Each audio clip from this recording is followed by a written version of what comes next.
Bugun выходnoyda bir kun shu shanba kuni выходnoyimiz bor. Sadik ham, shkola ham, futbol, qo'shimcha darslarimiz ham faqat shanba kuni bir kun выходnoy. Bugun Iminaxon jiyanlarim kelganda. Iminaxon hozir Iminaxon bilan birgalikda biz o'zimizga kofe tayyorladik va shunaqa rulet, smakam juda yaxshi ko'raman. Kofe bilan ichish uchun bizda shokolad hozir Iminaxon bilan hovli jam bo'lib biz kofe ichamiz. Ishga молоко qo'ydim bolajonlarga shunaqa ziyodachkari xilofi ichkilari ketdi. Молоко bilan tayyorlab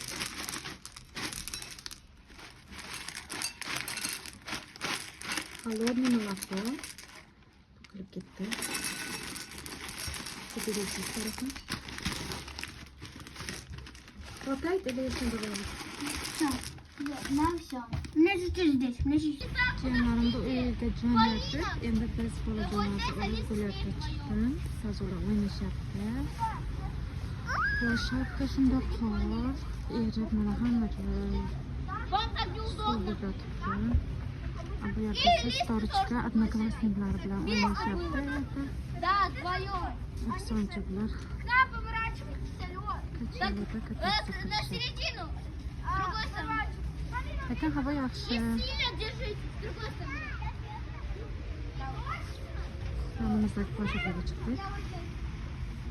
Hozir ozgina o'ynab uyga kiramiz keyin. Доктор, помогите. Ularni kutib turibman, bular qachon o'ynab olishadi. Bugun ujinga bolajonlar uchun shunaqa sho'rbochadan qaynagan sho'rba. Ujin alkik namozi tayyor bo'ldi. Choy qo'ydim ujin qilish uchun.